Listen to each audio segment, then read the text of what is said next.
बच्चों स्टार्ट करते हैं किससे? इलेक्ट्रोकेमिस्ट्री से। इलेक्ट्रोकेमिस्ट्री में first you have to understand there are three types of cells. Three types of cells. पहला electrochemical cell, the one we are going to study in today's class. Next हो जाए तुम्हारा electrolytic cell,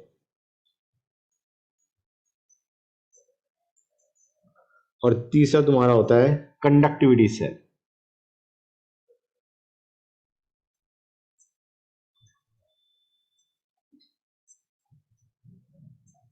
okay guys, ये तुम्हारे आगे तीन types of sales.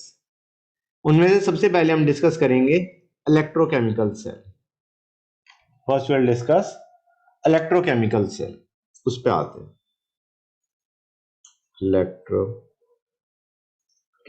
Cell या another name for it is galvanic cell या वोल्टेइक सेल। समझ में आ रहा है नहीं आ रहा है बच्चों? गैल्वेनिक सेल या तुम्हारा वोल्टेइक सेल, ये तुम्हारे नॉर्मल सेल है, the ones that you already know.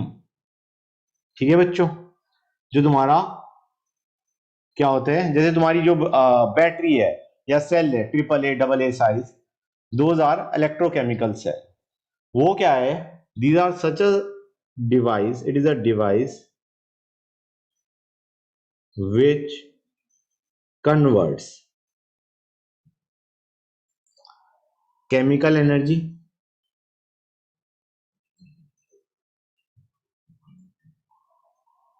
into electrical energy।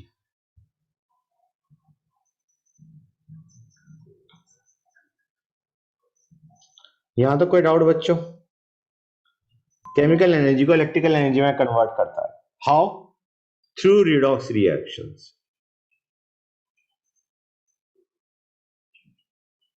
Through redox reaction के एक बंदा ऑक्सीडाइज हो गया, एक बंदा रिड्यूस हो गया। समझ में आ रहा है नहीं आ रहा है बच्चों? क्लियर है या नहीं? Yes, sir. Yes, sir. Okay. Let us see an example of redox reaction. तुम्हें याद होगा गाइस, जो तुमने 10th में पढ़ा था displacement reaction, those are actually redox. अगर तुम्हें याद हो तो जो तुम्हारी डिस्प्लेसमेंट रिएक्शन थी, दे वर रेडॉक्स रिएक्शंस। तो एक काम करते हैं, first let us see a spontaneous reaction, spontaneous redox reaction between zinc and copper 2+ ion, Cu2+ ion। Cu2+, let us take it in the form of CuSO4। तो तुम्हें याद होगा गाइस, रिएक्शन क्या होती थी? Zn plus CuSO4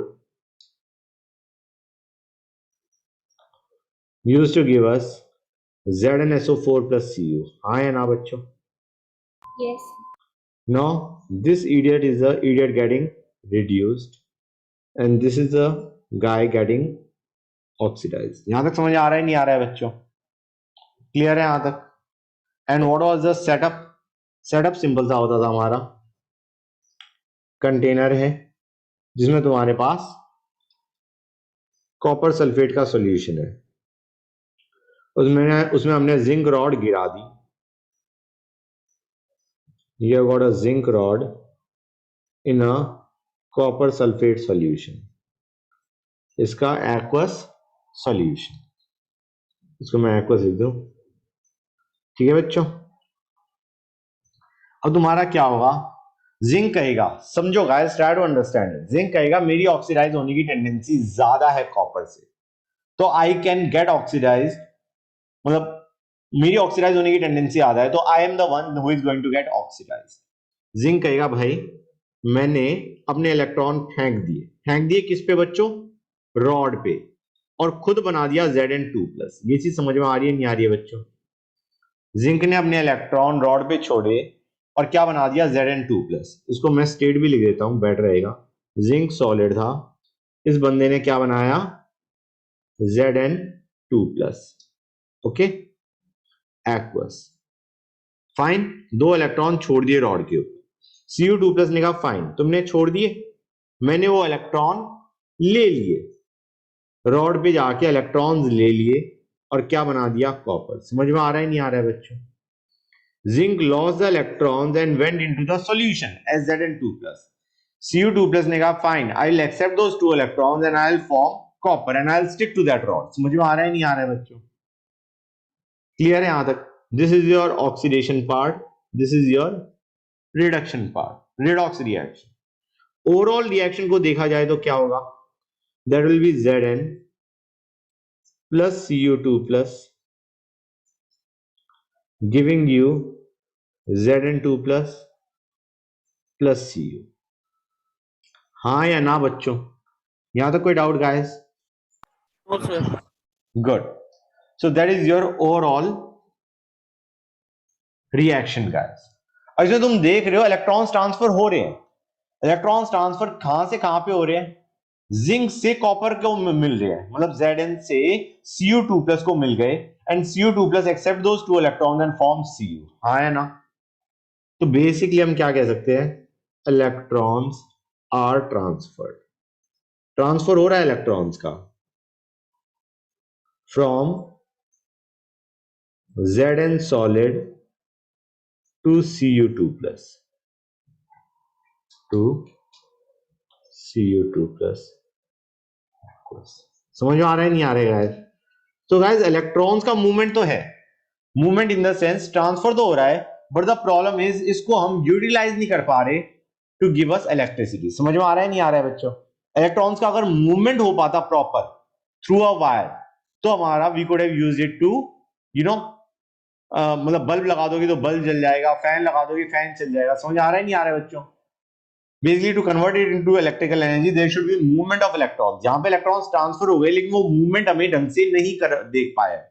समझ में आ रहा है नहीं आ रहा है बच्चों? Yes. Now we want to separate these two, ताकि हमारा इलेक्ट्रॉन्स का ट्रांसफर हो पाए थ्रू अ वायर। क्लियर और नॉट? और उस वायर में जो भी तुम इलेक्ट्रिकल अप्लायंस लगाओगे इट विल स्टार्ट वर्किंग। हाँ या ना? तो let us see the setup of a electrochemical cell. ये इसी रिएक्शन को हम करेंगे, Zn plus Cu2 plus giving Zn2 plus plus Cu, but we are going to separate the oxidation and reduction of such that there is transfer of electrons through a wire। अब guys मैं जो diagram बनाने वाला हूं ना, I would suggest इसके लिए काफी स्पेस छोड़ देना, क्योंकि I will keep on adding stuff to this diagram. समझ में आ रहा है नहीं आ रहा है बच्चों? तुम अगर थोड़ा सा स्पेस में बना दिया तो मैं जब बाद में ऐड करूंगा you will have a lot of trouble accommodating that into the diagram. ठीक है बच्चों?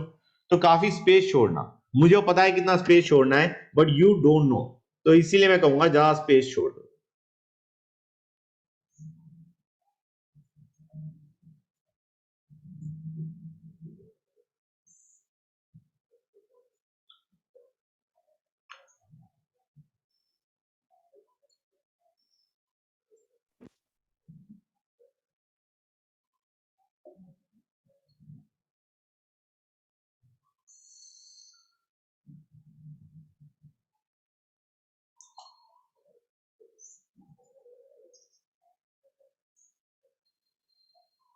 ये जिंक रॉड हो गई, ये कॉपर रॉड हो गई।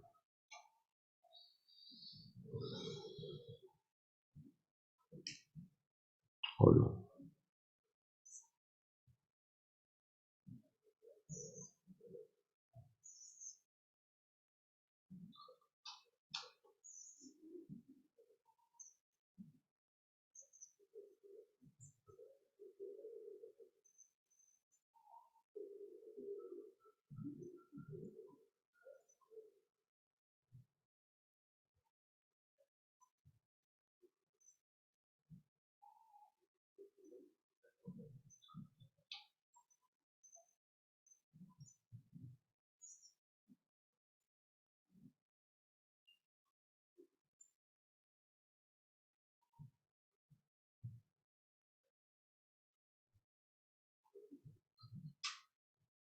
ओ कम ऑन, क्या हो रहा है?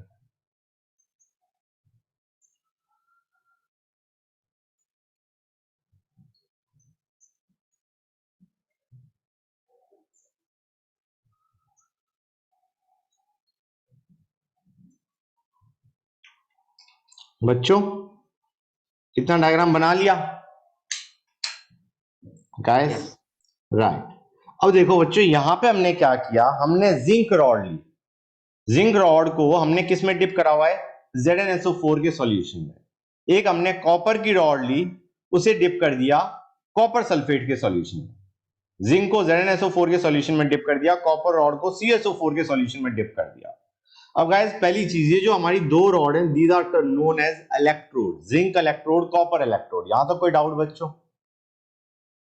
क्लियर है यहां तक? अब ये जो सॉल्यूशन है ZnSO4 और CSO4, these solutions are electrolyte। ये जो रॉड थी देवर इलेक्ट्रोड, ये जो सॉल्यूशन है दिस इज इलेक्ट्रोलाइट। यहां तक कोई डाउट बच्चों? क्लियर है गाइस यहां तक? Yes. अब यहां पे हो क्या रहा होगा उसे देखो। जिंक कहेगा मेरी ऑक्सीडाइज होने की टेंडेंसी ज्यादा, ठीक है ना बच्चों? ट्राई टू अंडरस्टैंड, यहां पे दोनों सिनेरियो पॉसिबल थे। जो हमने ऊपर वाला सिनेरियो लिया था, ऊपर हमारे पास क्या था, जिंक रॉड था और कॉपर सल्फेट सॉल्यूशन था। So there was either a possibility of reaction या फिर देयर वाज नो रिएक्शन। समझ में आ रहा है नहीं आ रहा है? मतलब या तो रिएक्शन क्या हो, ZnZn2+ बनाए और Cu2+ Cu बनाए, there was only this possibility. या फिर दूसरा चांस क्या था कि there is no reaction that takes place. समझ रहे हो नहीं समझ रहे हो गाइस? या तो तुम्हारा जिंक ऑक्सीडाइज हो, कॉपर रिड्यूस हो, या फिर रिएक्शन ना हो। समझ में आया नहीं आया बच्चों?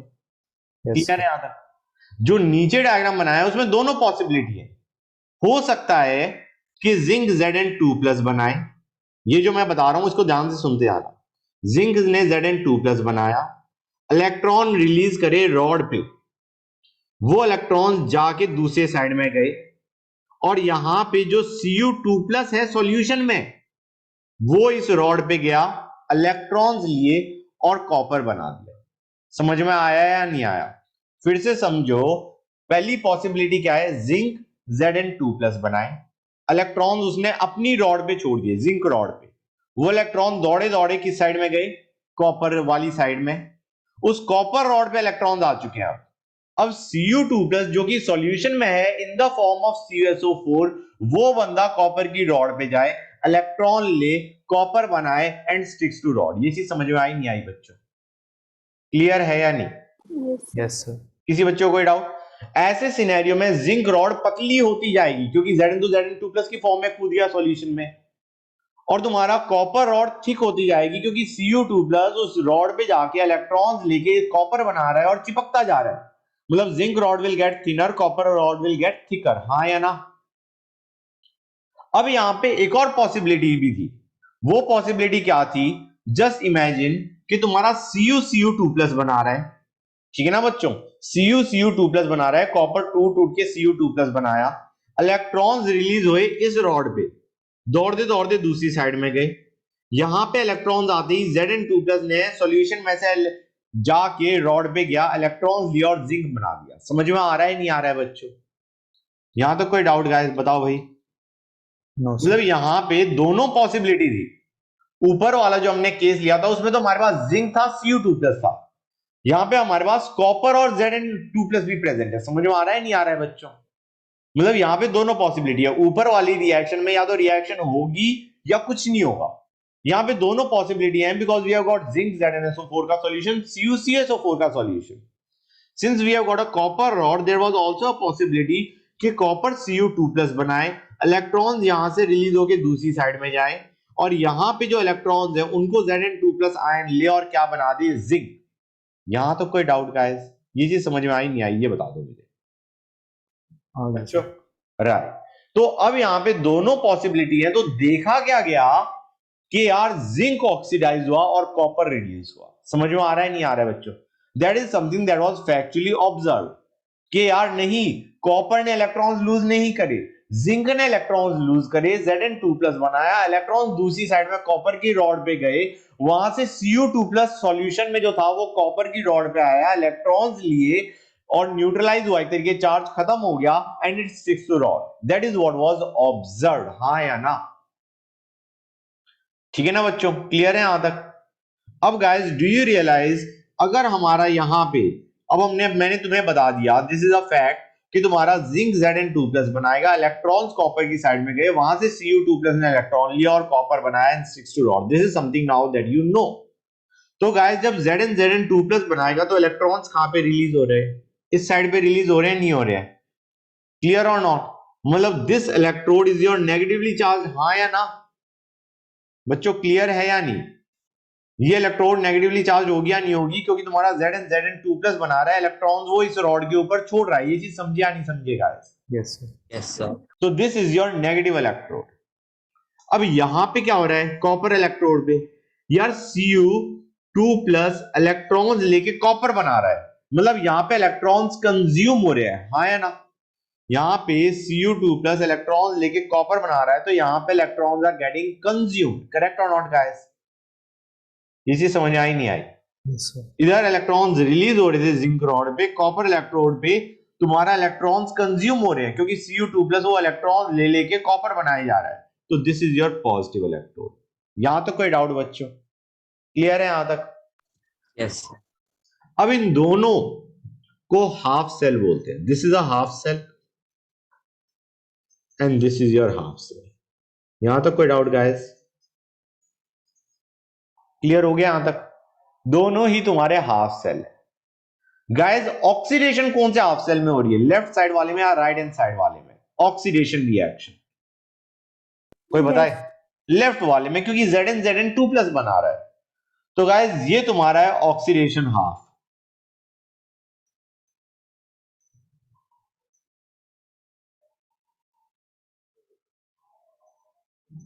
और इधर क्या हो रहा है? रिडक्शन हो रहा है। Cu2+ is forming Cu। तो गाइस जो तुम्हारा ऑक्सीडेशन हाफ होता है उसको हम बोलते हैं anode.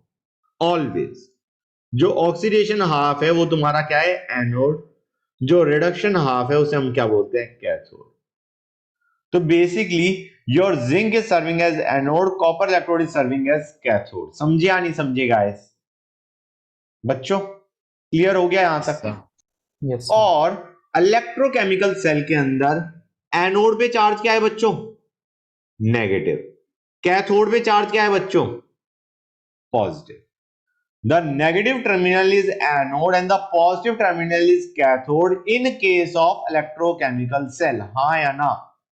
Negative electrode is anode and positive electrode is cathode in case of electrochemical cell. हाँ या ना?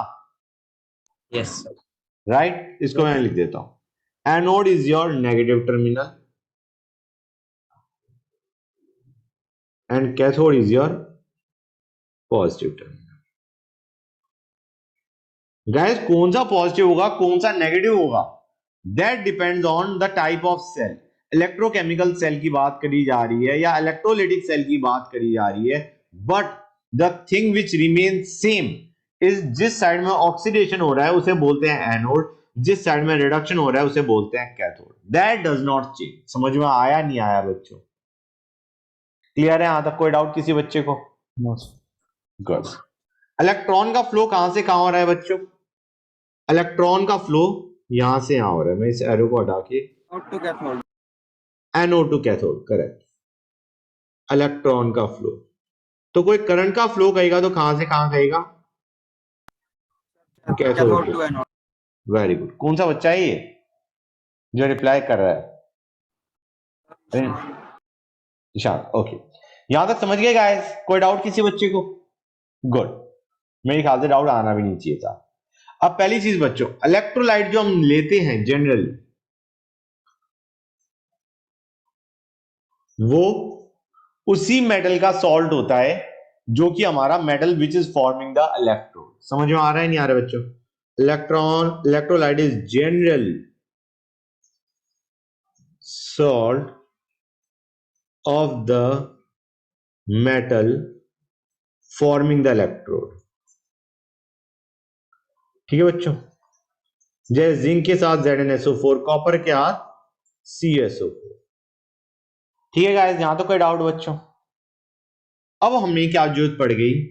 We needed something known as salt bridge, जो कि मैंने अभी डायग्राम में नहीं बनाया था, तो मैं सॉल्ट ब्रिज बना दूं। सॉल्ट ब्रिज की जरूरत क्यों पड़ी वो भी क्लियर हो जाएगा अभी। we needed something known as salt bridge. This is your salt bridge, guys. Salt bridge की जरूरत क्यों पड़ी उसे समझो बच्चों. सॉल्ट ब्रिज की जरूरत इसलिए पड़ी जब तुम्हारा जिंक है Zn2+ बनाया जा रहा है या नहीं बच्चों. अब ZnSO4 था सॉल्यूशन में, Zn2+ और आना शुरू हो गया सॉल्यूशन के अंदर. Correct.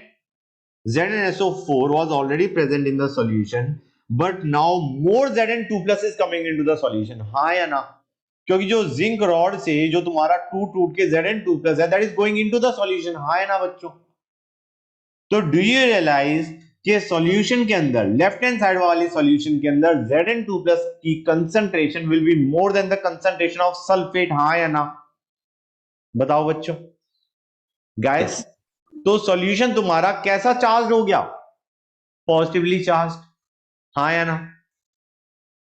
Right.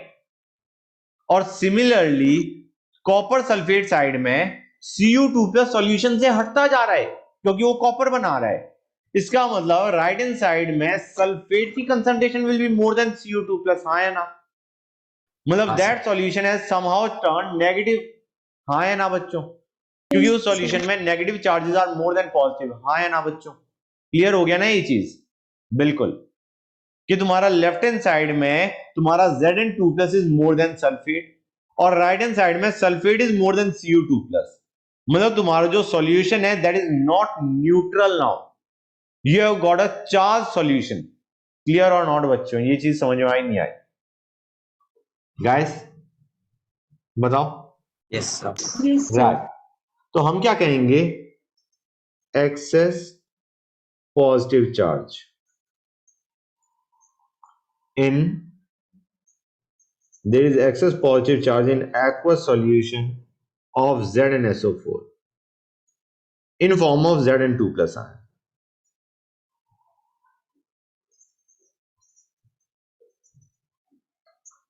And similarly, there is excess negative charge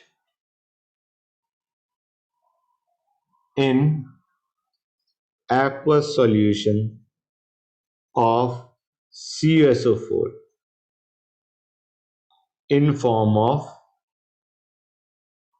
sulfate ion. Right guys? हमने कहा यार ऐसे तो चार्जेस एक्युमुलेट हो जाएंगे. Those charges will keep on accumulating near the electrode. हम नहीं चाहते कि वो इलेक्ट्रोड के अराउंड दे फॉर्म अ मतलब वो उसके अराउंड इलेक्ट्रोड के around that charges do not concentrate. We don't want that. ठीक है ना. कि तुम्हारे उस इलेक्ट्रोड के अराउंड चार्जेस कंसंट्रेट हो जाएं. क्योंकि तुम्हें पता है Zn में अगर तुम Zn2+ डालते जा रहे हो that Zn2+ will surround this electrode. Similarly यहां पे sulphate will surround the electrode. जो एक्स्ट्रा सल्फेट आ रहे हैं दे विल फॉर्म मतलब they will collect around the electrode. हाँ या ना बच्चों. क्लियर है या नहीं? तो हम ये नहीं चाहते कि they should form a layer around that electrode. Basically we want that the solution should remain neutral. यहां तक कोई डाउट गाइस? तो to avoid what? Accumulation of charges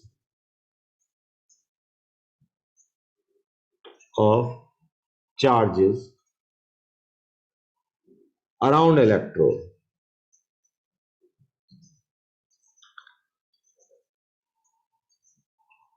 We use salt bridge. ये जो मैंने बताया था दिस वाज योर जो मैंने भी बनाया that was salt bridge. Salt bridge क्या करता है? इट रिमूव्स चार्ज इम्बैलेंस जो आया है. दोनों सॉल्यूशंस को इलेक्ट्रिकली न्यूट्रल लगता है. ठीक है ना बच्चों. It neutralises the charge basically. यहां तक कोई डाउट? कैसे करता है वो अभी तुम्हें समझ में आ जाएगा. क्या करता है ये? Salt bridge is a U-shaped tube filled with gel, ये जेल तुम्हारी क्या है, अगर अगर जेल है, ठीक है ना।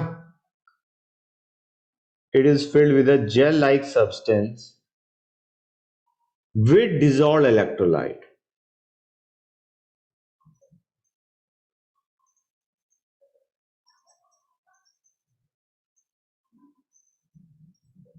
Like aqueous NaCl, KCl, KNO3 etc.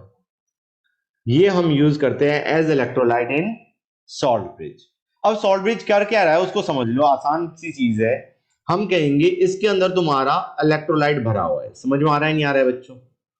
यहां पे लेफ्ट हैंड साइड में Zn2 plus was in excess, यहां पे सल्फेट वॉज इन एक्सेस, हाँ या ना बच्चों।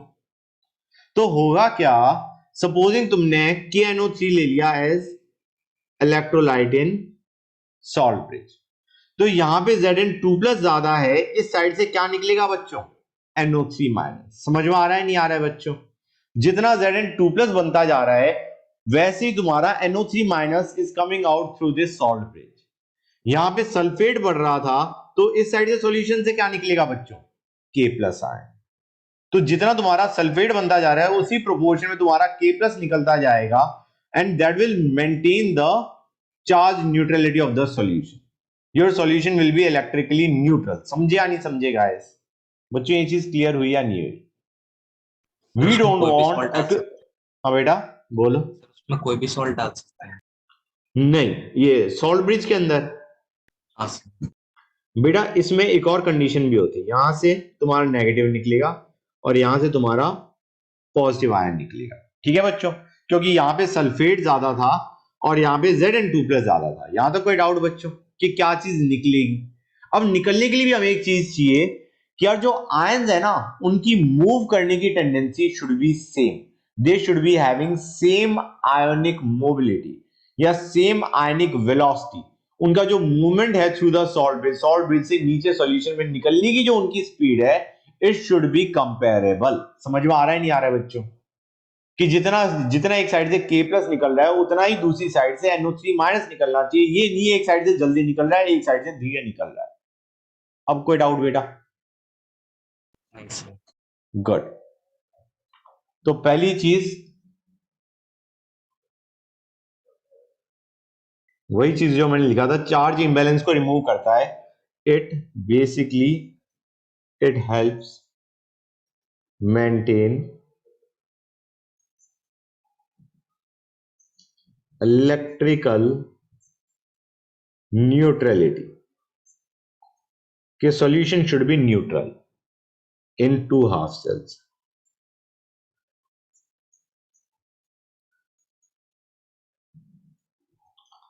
तो हम क्या कहेंगे, ये हमारा न्यूट्रलिटी मेंटेन कर रहा है। And the electrolyte should be सच,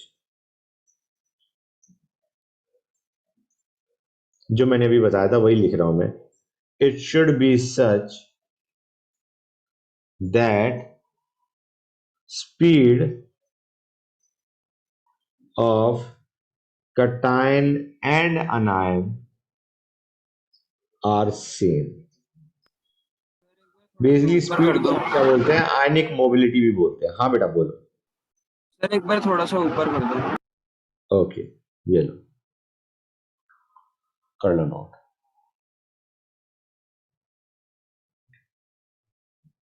ठीक है बच्चों, कर लिया नोट बेटा? यस सर, कर लिया। ओके। अब देखो बच्चों, गाइस पहली चीज, ये जो सॉल्ट ब्रिज है ना दैट कंप्लीट्स द सर्किट। समझ में आ रहा है नहीं आ रहा है बच्चों? It salt bridge completes the circuit, something very important. Salt bridge क्या करता है, तुम्हारा पूरे सर्किट को कंप्लीट करने में हेल्प करता है, राइट? अब यहां पे जो कंप्लीट द सर्किट बता रहा हूं मैं, what you should know is internal and external circuit. What is internal circuit and external circuit? बेटा ऐसे समझो तुम, आसान भाषा में, सेल के अंदर जो तुम्हारा मूवमेंट हो रही है सेल के अंदर, that is your internal circuit. External circuit वो होता है जहां पे तुम इलेक्ट्रिकल अप्लायंस लगाते हो। यहां तो कोई डाउट बच्चों? अब इलेक्ट्रिकल अप्लायंस इसमें कहां लगेगा, कोई बताएगा मुझे? इलेक्ट्रिकल अप्लायंस वायर में लगेगा, हाँ है ना बच्चों? So this part is your external circuit. समझ में आ रहा है नहीं आ रहा है बच्चों? यहां तो कोई doubt? This part is your external circuit.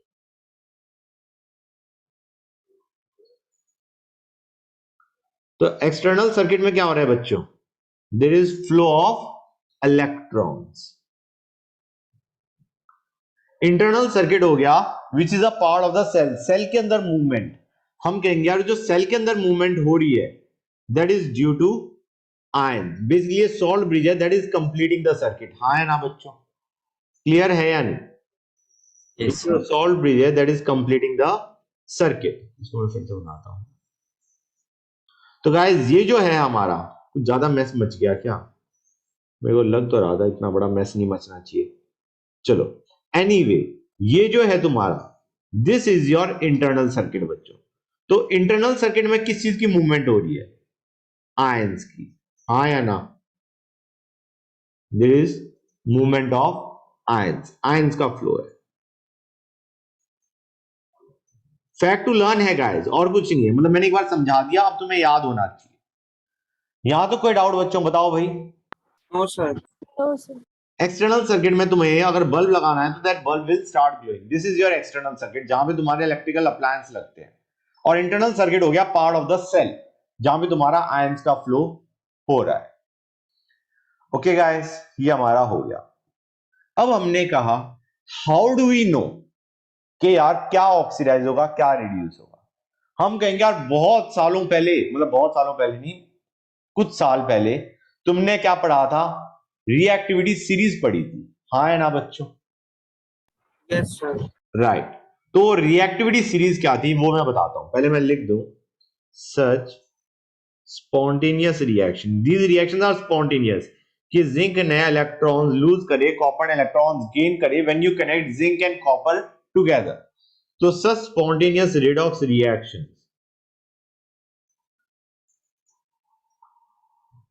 Can occur according to reactivity series। एक बार मैं रिएक्टिविटी सीरीज लिख देता हूं, तुम्हें जितना बहुत याद हो जाए अच्छी बात है, पहले से ही याद है तो दैट इज बेस्ट।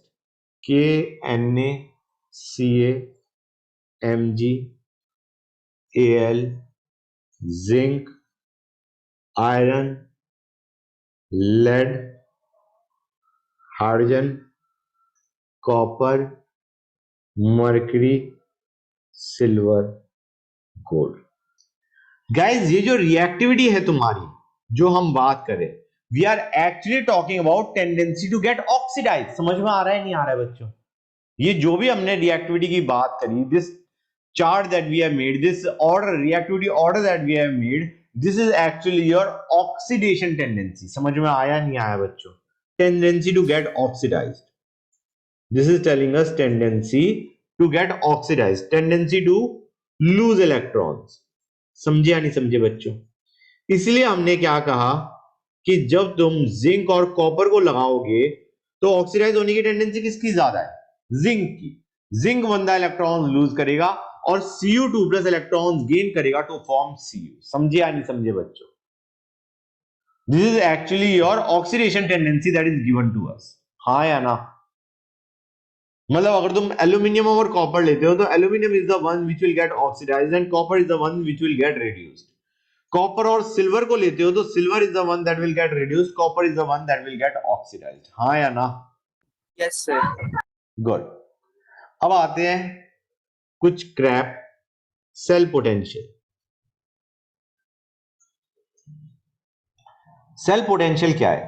अब गाइस सेल पोटेंशियल, इसकी स्टेटमेंट बोल देता हूं। Statement is, it means nothing, basically it is too simple. Cell potential का जो तुम्हें डेफिनेशन बताया वही होती है।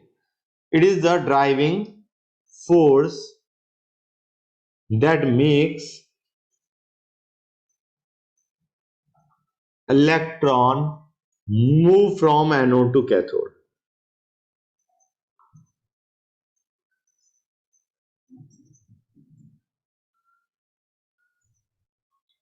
ठीक है ना बच्चों, this is called electromotive force, या electromotive force is nothing but EMF, इसको ईएमएफ बोलते हैं, also known as cell potential.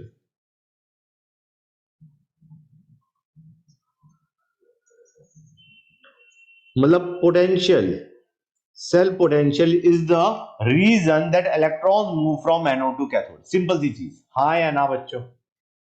Guys, Yes. Its unit is volt.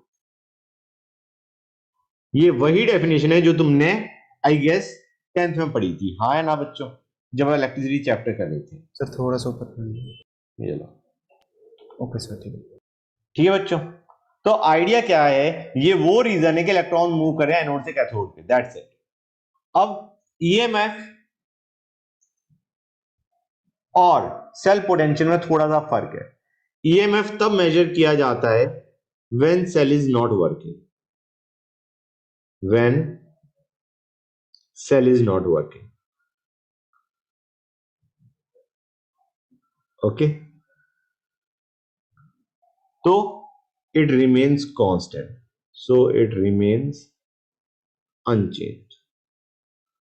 मतलब एक तरीके से अभी तुमने सेल को यूज करना स्टार्ट नहीं किया, तब तुम्हारा जो सेल पोटेंशियल है, difference between the anode and cathode, that value जब तुम चेक कर रहे हो when the cell has not yet been used, that is your EMF.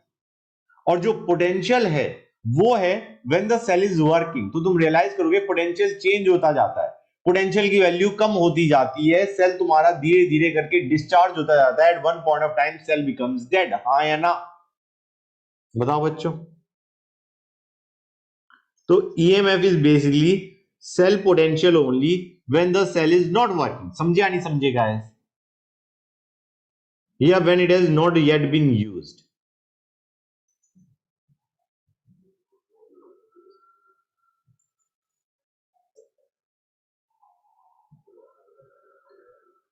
ये चीज समझ में आई नहीं आई बच्चों? Yes. Yes, sir. इसकी वैल्यू डिक्रीज होती जाएगी जैसे जैसे तुम सेल को यूज करते जाओगे, हाँ या ना? ठीक है बच्चों, अब आते हैं इलेक्ट्रोड पोटेंशियल पे। सेल पोटेंशियल को निकालने का तरीका देख रहे हैं हम। बेसिकली हम क्या देख रहे हैं? सेल पोटेंशियल को निकालने का तरीका। वो निकलता है इलेक्ट्रोड पोटेंशियल के थ्रू, मतलब उसको हम एक्सप्लेन करेंगे इलेक्ट्रोड पोटेंशियल के थ्रू। ठीक है बच्चों? गाइस, तो देखो इलेक्ट्रोड पोटेंशियल क्या होता है, अभी मैं डेफिनेशन लिखने वाला हूं। Definition is not going to be of much help. Electrode potential is the potential developed between metal and its ions in solution is known as electrode potential.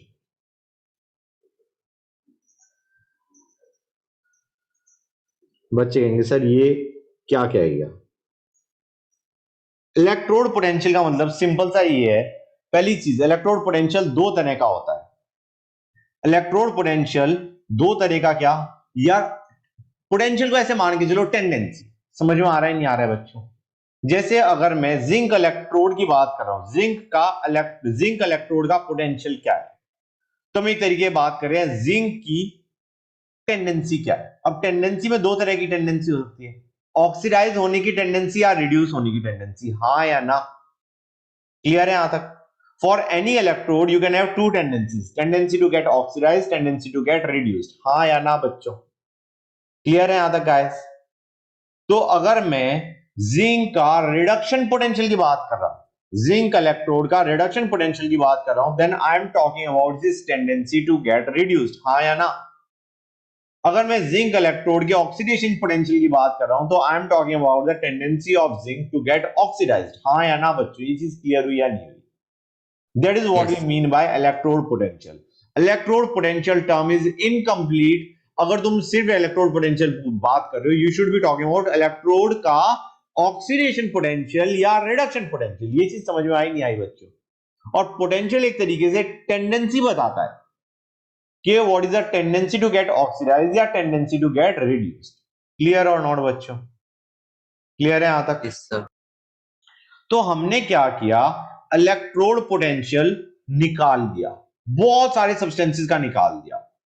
ठीक है ना बच्चों, कि जिंक का ऑक्सीडेशन पोटेंशियल भी निकाल दिया, रिडक्शन पोटेंशियल भी निकाल दिया, ऐसे ही कॉपर का ऑक्सीडेशन रिडक्शन पोटेंशियल बहुतों का निकाल दिया। ये निकाला कैसे, उसके पीछे एक वो है, there is a theory behind it. Idea क्या है कि इलेक्ट्रोड पोटेंशियल हम नहीं निकाल सकते, so you need a standard जिसको तुम जीरो मान लोगे, उसके रेस्पेक्ट में औरों को निकाला जाएगा। समझ रहे हो नहीं समझ रहे हो guys? The electrode potential can not be calculated on its own. हम ये नहीं कह सकते इसका इलेक्ट्रोड पोटेंशियल कुछ है unless we define something as zero. समझ गए या नहीं समझ गए guys? The potential of single electrode cannot be calculated.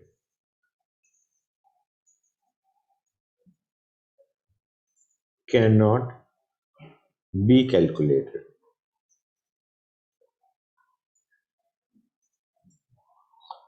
But electrode या इलेक्ट्रोड नहीं, but potential difference can be calculated. Potential difference between two electrodes can be calculated.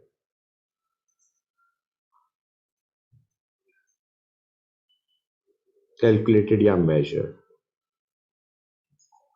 बच्चों देखो, यहां पे हमने जो जिंक और कॉपर का ले रखा है, यहां पे अगर तुम वोल्ट मीटर लगाए थे गाइस, यहां पे if you apply a volt meter, do you realise कि ये हमें क्या दे रहा होगा बच्चों? ये वोल्ट मीटर हमें क्या दे रहा होगा guys? This volt meter will give us the cell potential बच्चों। हाँ या ना? क्लियर और not guys? Now this is telling us actually the potential difference between anode and cathode. समझे या नहीं समझे गाइस? क्लियर हो गया नहीं हो गया बच्चों? तो हमने इलेक्ट्रोड पोटेंशियल नहीं निकाल पाए, हम potential difference between two electrodes निकाल गए। ये चीज क्लियर है या नहीं? हमने कहा भाई हमें तो इलेक्ट्रोड पोटेंशियल चाहिए, तो यार उसके लिए जब ऐसे मान के चलो, सपोजिंग हमें डेल्टा ई पता चल गया, इलेक्ट्रोड पोटेंशियल ना निकल के हमारे पास पोटेंशियल डिफरेंस आ गया। ये चीज समझ में आ रही है नहीं आ रही है बच्चों? We have got potential difference. We have got potential difference between anode and cathode. अब इसको हम क्या लिख सकते हैं? इसके लिए हमारे पास एक फॉर्मूला है। Let us say for the time being हम पोटेंशियल डिफरेंस को कुछ लिख रहे हैं, potential of cathode minus potential of anode. समझ में आ रहा है नहीं आ रहा है बच्चों? सपोजिंग मैंने ये लिख लिया, ठीक है guys, reduction potential of cathode minus reduction potential of anode, इसको मैंने, this is your cell potential. समझ में आ रहा है नहीं आ रहा है बच्चों? This is your potential difference between cathode and anode. तो गाइस अगर हम एक को स्टैंडर्ड मान लेते हैं तो बाकियों को निकाल सकते हैं नहीं निकाल सकते गाइस? एक इलेक्ट्रोड को अगर तुम स्टैंडर्ड मान लेते हो, then you can calculate the electrode potential of other electrode. समझ में आ रहा है नहीं आ रहा है बच्चों? देखो गाइस, हम सेल पोटेंशियल निकाल सकते हैं using volt meter. Cell potential is actually the potential difference between cathode and anode. ये चीज समझ में आ रही है नहीं आ रही है बच्चों? हम सेल पोटेंशियल को निकाल सकते हैं using volt metre and that is giving us the potential difference between cathode and anode. हाँ या ना? क्लियर है यहां तक? अब अगर हमें एक ये जो हमारा potential difference between cathode and anode है, हमें तो ये इनका इंडिविजुअल पोटेंशियल चाहिए यार। इस इलेक्ट्रोड का supposing reduction potential of cathode and reduction potential of anode, हमें इनको सब्ट्रैक्ट करने से हमें सेल पोटेंशियल पता चल रहा है। हम कह रहे हैं हमें ऐसे मान के चलो, ये जो सेल पोटेंशियल है, ईएमएफ जो है, मैं इसको फिर से समझाता हूं, ईएमएफ जो है that is potential of cathode minus potential of anode. ये सपोजिंग हमारा फॉर्मूला है, a formula that you have not learned as yet. हमें तो ये इंडिविजुअल वैल्यूज चाहिए, क्लियर और not? We need this individual values via EMF that is given to us। EMF हम निकाल सकते हैं, we can find out the potential difference between two electrodes, ये हमें पता है, हमें ये निकालना है। तो यार उसके लिए अगर तुम एक को स्टैंडर्ड मान लो, एक को 0 मान लोगे, तो हमारे पास दूसरे की वैल्यू आ जाएगी या नहीं आ जाएगी बच्चों? हम कहेंगे अगर एनोड का रिडक्शन पोटेंशियल 0 है, तो हम कहेंगे यार जो इस सेल का EMF है that is nothing but reduction potential of cathode. एक को हमें 0 मानना पड़ेगा, ये चीज समझा नहीं समझेगा? किसी एक इलेक्ट्रोड का हमें इलेक्ट्रोड पोटेंशियल 0 मानना पड़ेगा, क्लियर और नॉट बच्चों? Yes right. तो अब आते हैं रेफरेंस इलेक्ट्रोड पे। एक इलेक्ट्रोड जिसका हम पोटेंशियल क्या मान के चल रहे हैं? 0। फाइन गाइस, तो वो है तुम्हारा reference electrode is standard hydrogen electrode. Now just don't ask me कि सर हाइड्रोजन तो तुम्हारा गैस होता है, उसका हमने इलेक्ट्रोड कैसे बना लिया? समझा दूंगा मैं। स्टैंडर्ड हाइड्रोजन इलेक्ट्रोड जिसे हम बोलते हैं SHE, standard hydrogen electrode, this is taken as reference electrode.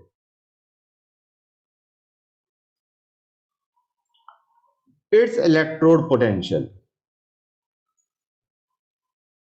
is assumed to be क्या बच्चों? 0। its electrode potential is arbitrarily assumed as 0। हमने कह दिया भाई 0 मान लो, assume as 0 वोल्ट। ठीक है बच्चों, मतलब हम कह रहे हैं हाइड्रोजन की, अब गाइस इलेक्ट्रोड पोटेंशियल क्या था? मैंने बताया था ऑक्सीडेशन या रिडक्शन, हाँ है ना बच्चों? क्लियर है? इलेक्ट्रोड पोटेंशियल को जब तक तुम रिलेट नहीं करते कि ऑक्सीडेशन हाफ या reduction half, you can not, मतलब electrode potential is just talking about tendency, you have to tell किस टेंडेंसी की बात कर रहे हैं, टेंडेंसी टू गेट रिड्यूस या टेंडेंसी टू गेट ऑक्सीडाइज। तो हम क्या कहेंगे? हाइड्रोजन का ऑक्सीडाइज होने की टेंडेंसी या रिड्यूस होने की टेंडेंसी, दोनों को ही हम 0 मान दें। समझ में आ रहा है नहीं आ रहा है बच्चों? जब हम उसका इलेक्ट्रोड पोटेंशियल 0 वोल्ट कह रहे हैं, तो हम कह रहे हैं उसकी ऑक्सीडाइज होने की टेंडेंसी भी 0, रिड्यूस होने की टेंडेंसी भी 0। क्लियर और नॉट गाइस? ये चीज क्लियर हुई या नहीं हुई बच्चों? Yes sir. राइट। अब गाइस एक चीज मैं लिख रहा हूं, आई विल एक्सप्लेन दिस अगेन। जो हाइड्रोजन इलेक्ट्रोड है वो बनता कैसे? It consist of platinum electrode. Electrode हम लेते हैं प्लेटिनम का, in contact with H2 gas and aqueous H plus ions at standard state conditions। What are standard state conditions? जब तुम्हारा प्रेशर 1 बार होता है, 1 बार प्रेशर एंड हाइड्रोजन गैस का pressure is 1 बार और H प्लस आयंस की मोलैरिटी 1 है। समझ में आ रहा है नहीं आ रहा है बच्चों? These are your standard conditions. Clear guys? H plus ions का तुम्हारा मोलैरिटी इज 1 मोलर और H2 गैस का प्रेशर इज 1 बार। यहां तो कोई डाउट बच्चों? बताओ क्लियर हुआ या नहीं हुआ ये चीज? Yes sir these are the standard conditions. Pressure 1 Yes, bar, sir. Molarity 1 molar. Ions है तो उनकी मोलैरिटी 1 मोलर होनी चाहिए, और जो तुम्हारा प्रेशर, अगर गैस प्रेजेंट है तो प्रेशर 1 बार होना चाहिए। Fine guys? क्लियर है या नहीं बच्चों? क्लियर हो Yes, गया? sir. गुड। यस अब गाइस देखो, हम क्या कहेंगे, हमारे पास a formula that I am going to tell you later on, काफी लेटर हम डिस्कस करेंगे, मैं अभी बता रहा हूं तुम्हें वो formula. E naught cell, naught का मतलब होता है स्टैंडर्ड कंडीशंस में what is the EMF of cell. ठीक है ना बच्चों? ये जो है this is your cell potential. Clear है गाइस बच्चों? Yes, now sir. This is reduction potential of cathode, ये रिडक्शन पोटेंशियल है, standard reduction potential of cathode minus standard reduction potential of anode. बच्चे कहेंगे सर ये क्या हो गया? बेटा ये जानते हो क्या है? ये हम ई नॉट सेल, जो ईएमएफ ऑफ सेल है, ये ईएमएफ वही है जो तुम्हारे सेल के ऊपर लिखा होता है ना 1.5 volt 1.2 volt, this is what you are talking about. यहां तक कोई डाउट बच्चों? से ये 1.5 वोल्ट है ये वैल्यू जो सेल के ऊपर लिखी होती है। हम कहेंगे बाई चांस हमने एनोड साइड में स्टैंडर्ड हाइड्रोजन इलेक्ट्रोड ले रखा है, ठीक है, कैथोड में हमने कॉपर ले रखा है। समझ में आ रहा है नहीं आ रहा है बच्चों? क्लियर है यहां तक? हमने एनोड हाफ में स्टैंडर्ड हाइड्रोजन इलेक्ट्रोड लिया और कैथोड साइड में हमने कॉपर लिया। क्लियर है गाइस? तो हम क्या कहेंगे यार, इसका तो रिडक्शन पोटेंशियल क्या है? जीरो। मतलब एक तरीके से कॉपर का रिडक्शन पोटेंशियल कितना आ गया? 1.5। समझ में आ रहा है नहीं आ रहा है बच्चों? अगर हम बाई चांस क्या लेते, अगर हम इसमें कैथोड में लेते हाइड्रोजन, एनोड में लेते जिंक, ठीक है ना गाइस, तो हम कहते इसका रिडक्शन पोटेंशियल जीरो होता, तो जिंक का रिडक्शन पोटेंशियल कितना आएगा? -1.5। समझ में आ रहा है नहीं आ रहा है बच्चों? थोड़ी बहुत फील आई या नहीं आई इस चीज के बारे में कि हम हाइड्रोजन इलेक्ट्रोड को एज स्टैंडर्ड मान के चल रहे हैं और उसके हिसाब से हम रिडक्शन पोटेंशियल निकालेंगे अदर इलेक्ट्रोड्स का। फाइन, यहां तो कोई डाउट गाइस बच्चों? Yes. क्लियर हुआ नहीं हुआ?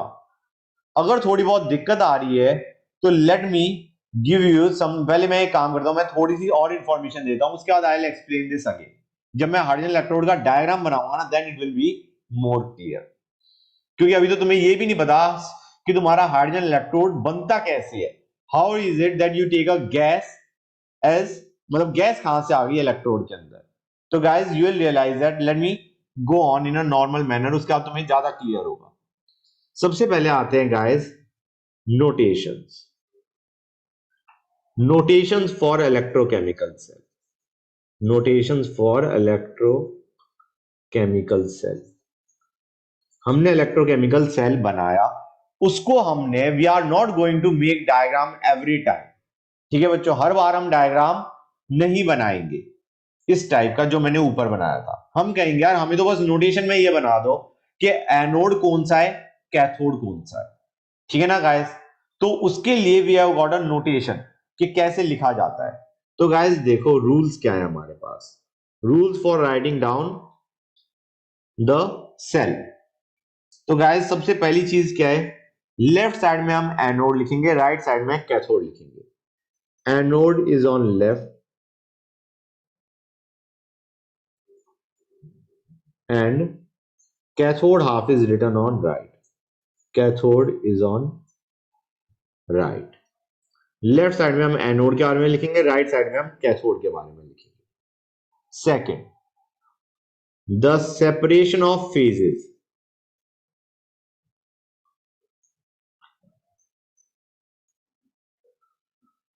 is represented by a vertical line, this separation of phases का मतलब है, हमें पता है यार Zn है, ZnSO4 है, हाँ है ना बच्चों? एनोड साइड में जो हमने डायग्राम बनाया था उसमें Zn था, ZnSO4 था। राइट साइड में जो कैथोड है उसमें Cu था, CuSO4 था। समझ में आ रहा है नहीं आ रहा है बच्चों? तो हमारे पास Zn ZnSO4 will be separated by a vertical line, Cu CuSO4 will be separated by a vertical line. These are different phases, Zn solid, ZnSO4 aqueous। तुम्हारा Cu solid, CuSO4 aqueous, they will be separated by a vertical line। ठीक है बच्चों? Salt bridge is represented by two vertical lines together।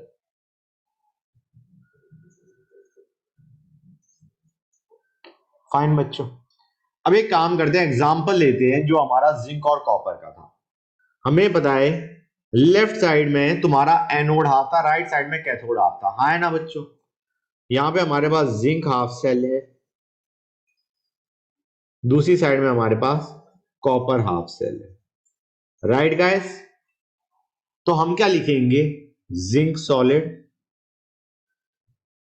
Zn2+, इसको Zn4 भी लिख सकते थे, but it doesn't matter, हमने Zn2+ लिख दिया। Zn2+ in aqueous phase, salt bridge Cu2+ in aqueous phase and सी। यहां तक कोई डाउट गाइस, समझ में आया नहीं आया? This is how will represent the cell that I made earlier. अब हमें वो इतना बड़ा डायग्राम बनाने की जरूरत नहीं, this means the same stuff, हाँ या ना? Yes. यहां पे हमने this is your anode half left side में, this is your cathode half right side में। ठीक है बच्चों, क्लियर और नॉट गाइस? क्लियर है यहां तक? और सॉल्ट ब्रिज के दोनों साइड में हम वो चीज लिखते हैं, these are the ions which are touching the salt bridge. मतलब इस साइड में, दोनों साइड में सॉल्ट ब्रिज के we write the ions. Clear और not? Yes. These are the ions touching the salt bridge.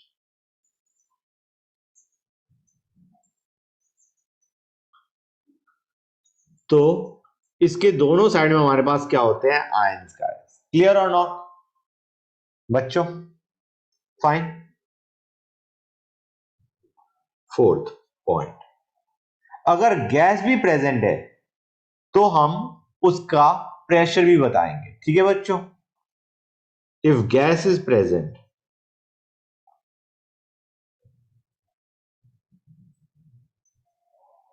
As redox species, जैसे हमारा किसके अंदर, हाइड्रोजन इलेक्ट्रोड में, तो हमें बताना पड़ेगा, फेज भी बता दो, कंसंट्रेशन भी बता दो, एंड इसके साथ प्रेशर भी बताओ, आर रेटर।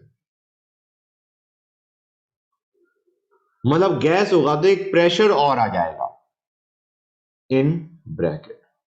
अभी जो हमने लिखा उसमें हमने बस ये बताया था फेज क्या है, हाँ है ना बच्चों? We just told the phase कि zinc solid Zn2+ aqueous Cu2+ aqueous Cu solid, we just told the phases. अब अगर हमारे को उनकी कंसंट्रेशन भी पता है कि यार Zn2+ की कंसंट्रेशन क्या है सॉल्यूशन में, Cu2+ की कंसंट्रेशन क्या है सॉल्यूशन में, तो हम वो भी लिखेंगे। समझे या नहीं समझे गाइस? मतलब तुम्हारा यहां पे क्या आ जाएगा, Zn सॉलिड Zn2+, हम इसको लिख देंगे से 1 मोलर एग्जांपल के तौर पे, Cu2+ से 2 मोलर Cu सॉलिड। और अगर गैस प्रेजेंट होती तो हम गैस का प्रेशर भी लिखते हैं, हाँ या ना बच्चों? क्लियर है गाइस? Yes, sir. एक और चीज तुम्हें याद है, अभी हमने हाइड्रोजन इलेक्ट्रोड की बात करी थी। हाइड्रोजन इलेक्ट्रोड में मैंने बताया था, हाइड्रोजन स्टैंडर्ड हाइड्रोजन इलेक्ट्रोड में we are talking about platinum, हाँ है ना बच्चों? Guys you remember this thing? हमने कहा था it consist of platinum electrode in contact with hydrogen gas and H+ ion. याद है नहीं याद है? तो गाइस ये प्लेटिनम की जरूरत क्यों पड़ी? गाइस अंडरस्टैंड करो, हाइड्रोजन गैस है, हाइड्रोजन गैस जो है that is serving in the reaction, reaction में वो पार्ट ले रहा है हाइड्रोजन गैस। ये जो इलेक्ट्रोड है प्लेटिनम का, that is just serving as a conductor. ठीक है बच्चों? तो ये जो प्लेटिनम था in that hydrogen standard hydrogen electrode में, what platinum is serving is as a, it is acting as a inert electrode. ये चीज समझ में आई नहीं आई बच्चों? It is not taking part in that reaction, platinum is not taking part in the reaction, it is just acting as an inert electrode. Okay, inert electrode। तो अगर इनर्ट इलेक्ट्रोड भी प्रेजेंट है, जैसे स्टैंडर्ड हाइड्रोजन इलेक्ट्रोड में platinum is present as a inert electrode, तो उसको भी हमें लिखना पड़ता है beside the reacting species। it is also written beside the reacting species।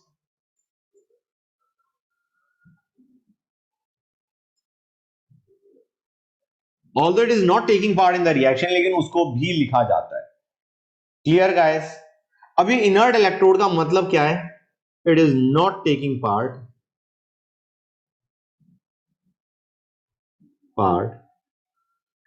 In cell reaction या इन रिएक्शन। क्लियर है बच्चों?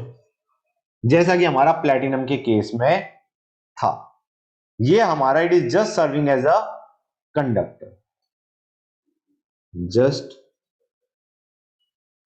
Serves as a conductor. यहां तक कोई डाउट बच्चों? बताओ, क्लियर है गाइस? बोलो भाई बच्चों, बताओ। हाँ सर। Okay, that's good. अब बच्चों देखो, हमारा late us have a look eight hydrogen electrode first. सबसे पहले हाइड्रोजन इलेक्ट्रोड की बात करते हैं। Let us talk about standard hydrogen electrode. Standard का मतलब समझ रहे हो गाइस, कि जो तुम्हारा हाइड्रोजन गैस का प्रेशर है वो कितना है, 1 बार। जो H प्लस आयन सॉल्यूशन में प्रेजेंट है वो 1 मोलर है। समझ गए गाइस? तो हाइड्रोजन इलेक्ट्रोड बनता है ऐसे।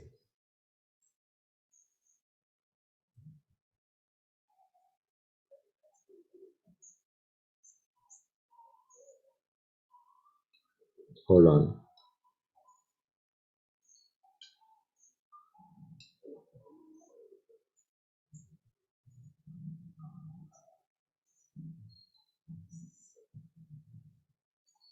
This is what a hydrogen electrode looks like. यहां पे हमारे पास हाइड्रोजन गैस है, यहां पे तुम्हारे पास H प्लस आयन है, और ये तुम्हारा प्लेटिनम इलेक्ट्रोड है। अब अगर हमारा इस साइड में it is serving as anode. Anode का मतलब क्या है? ऑक्सीडेशन होना चाहिए, हाँ है ना बच्चों? गाइस क्लियर है या नहीं? अगर हम Yes. यहां पे if it is serving as anode there must be oxidation. Oxidation का मतलब है तुम्हारा क्या हो रहा होगा ऑक्सीडेशन के केस में? जो H2 गैस है that must be dissolve to some extent in the solution, हाँ है ना बच्चों? हाइड्रोजन गैस है, जब तुमने यहां पे अंदर डाली तो some part of it will dissolve in the solution, हाँ है ना गाइस? बताओ। Yes sir. तो ये जो H2 है that dissolve gas, it will form H plus ion and it will leave those electrons on the platinum electrode. H2 gas ने अपने इलेक्ट्रॉन्स डाले प्लेटिनम इलेक्ट्रोड पे and it forms H plus ion. समझ में आ रहा है नहीं आ रहा है? हाइड्रोजन गैस ने अपने इलेक्ट्रॉन्स डाले प्लेटिनम इलेक्ट्रोड पे and it forms H plus. कोई डाउट यहां तक बच्चों? अब ये इलेक्ट्रॉन्स कहां जाएंगे? दे will go through the wire, they will go, late us से अगर तुम कॉपर के साथ देखते हो, तुम्हें पता है हाइड्रोजन की ऑक्सीडाइज होने की टेंडेंसी कॉपर से ज्यादा है। समझ में आ रहा है नहीं आ रहा है बच्चों? हाइड्रोजन की ऑक्सीडाइज होने की टेंडेंसी कॉपर से ज्यादा है या नहीं? अभी हमने रिएक्टिविटी सीरीज देखी थी। तो होगा क्या तुम्हारा, यहां पे हाइड्रोजन ने इलेक्ट्रॉन्स लूज करे, वो electrons they will travel through the wire, they will go to the copper electrode, वहां पे Cu2+ from the solution will accept those two electrons and form copper. ये चीज समझ में आई नहीं आई गाइस? यहां पे hydrogen is serving as anode. जो स्टैंडर्ड हाइड्रोजन इलेक्ट्रोड है it is serving as anode. यहां तो कोई डाउट बच्चों? क्लियर है गाइस? H2 ने H प्लस बनाया, इलेक्ट्रॉन्स रिलीज हुए, वो तुम्हारा कैथोड साइड में गए, वहां पे Cu2+ ने Cu बनाया and your cell is work, हाँ या ना? बोलो गाइस। Yes, sir. अगर it is serving as cathode तो जो तुम्हारा H प्लस ऑलरेडी सॉल्यूशन में है it will accept electrons and form hydrogen gas. समझे या नहीं समझे बच्चों? ये तब होगा when it is serving as cathode. ऐसे मान के चलो जिंक और हाइड्रोजन को हमने कनेक्ट कर दिया, एक तरफ जिंक इलेक्ट्रोड लिया, एक तरफ हमने हाइड्रोजन इलेक्ट्रोड लिया। तो गाइस हमें पता है जिंक की ऑक्सीडाइज होने की टेंडेंसी हाइड्रोजन से ज्यादा है, मतलब जब भी तुम जिंक और हाइड्रोजन इलेक्ट्रोड को कनेक्ट करोगे zinc will serve as anode, hydrogen will serve as cathode. ये चीज समझ में आई नहीं आई बच्चों? बताओ गाइस, क्लियर हुआ नहीं हुआ ये चीज? हेलो, बोलो Yes. बच्चों, Yes sir. समझ गए ना?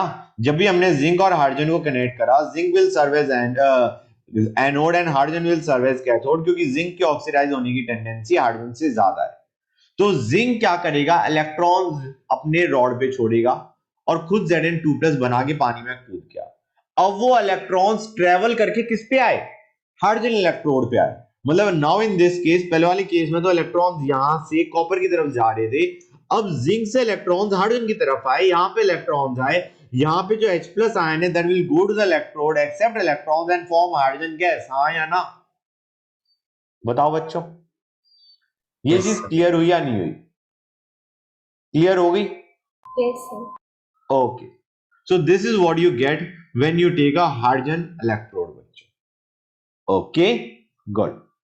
अब बच्चों देखो, सपोजिंग मैं रिएक्शन के टर्म्स में पूछता हूं तुमसे, I want you guys to make the cell notation for this particular reaction. हमने क्या लिया? हमने लिया Cu plus Ag plus giving Cu2 plus Ag। इसकी कंसंट्रेशन मैंने ले रखी है 2 मोलर, इसकी मैंने ले रखी है 3 मोलर।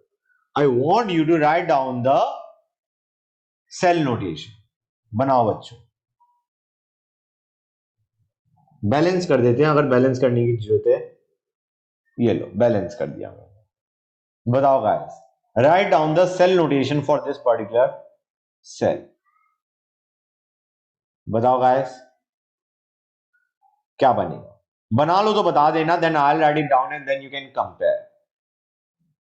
ओके गाइस,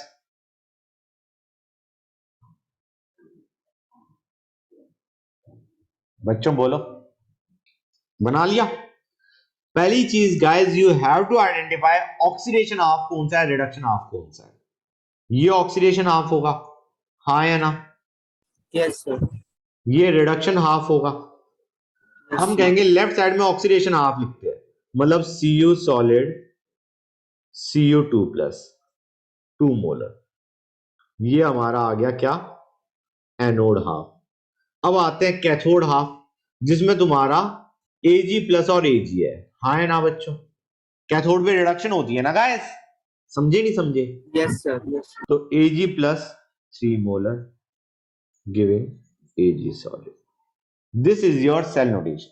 यहां पे please understand stoichiometric coefficient is none of our concern. Clear और नॉट गाइस? ये चीज क्लियर हुई या नहीं हुई बच्चों? Yes, sir. Yes, Okay. sir. Sir उसके अंदर एक्वस लिखना इम्पोर्टेंट है या नहीं? नहीं, कोई जरूरत नहीं है। अगर तुम्हें कंसंट्रेशन दे रखी है तो कंसंट्रेशन मींस एक्वस, ठीक है? Okay sir. अब एक्वस लिखने की कोई जरूरत नहीं। अब आते हैं, सपोजिंग मैंने लिया Cu2 plus H2 giving H plus Cu। ये हमें बैलेंस कर दिया मैंने। ये मैंने कहा 2 मोलर, यहां पे मैंने लिया 2 एटमॉस्फेयर, यहां पे मैंने लिया 1 मोलर, ये है सॉलिड ऑब्वियसली, ठीक है बच्चों? इसके बारे में लिखना है। तो गाइस यहां पे मैंने क्या बताया था तुम्हें कि अगर तुम्हारे पास इनर्ट इलेक्ट्रोड प्रेजेंट है, हमें पता है हाइड्रोजन के केस में इनर्ट इलेक्ट्रोड आके रहेगा platinum, it is serving just as a conductor, हाँ है ना? Conductor of electricity. क्लियर और नॉट गाइस? तो जब इनर्ट इलेक्ट्रोड है तो कैसे लिखते हैं वो बताता हूं मैं तुम्हें। इसमें पहली चीज ये देखो, ऑक्सीडेशन किसका हो रहा है, रिडक्शन किसका हो रहा है? इसका ऑक्सीडेशन हो रहा है, इसका रिडक्शन हो रहा है, हाँ है ना बच्चों? क्लियर है या नहीं बच्चों? बताओ, ये चीज क्लियर हुई या नहीं हुई? तो Yes, sir. Oxidation half Yes, में sir. हाइड्रोजन आ रहा है, सबसे पहले हम लिखेंगे प्लेटिनम। हमारा लेफ्ट साइड में हाइड्रोजन लिखेंगे, राइट साइड में हम कॉपर के बारे में लिखेंगे। इतना क्लियर है या नहीं बच्चों? क्योंकि ये हमारा ऑक्सीडेशन हाफ है, ये हमारा रिडक्शन हाफ है, ये बेसिकली हमारा एनोड है, ये कैथोड है, हाँ या ना बच्चों? क्लियर हुई ये चीज या नहीं हुई, ये बताओ मुझे गाइस। Yes, sir.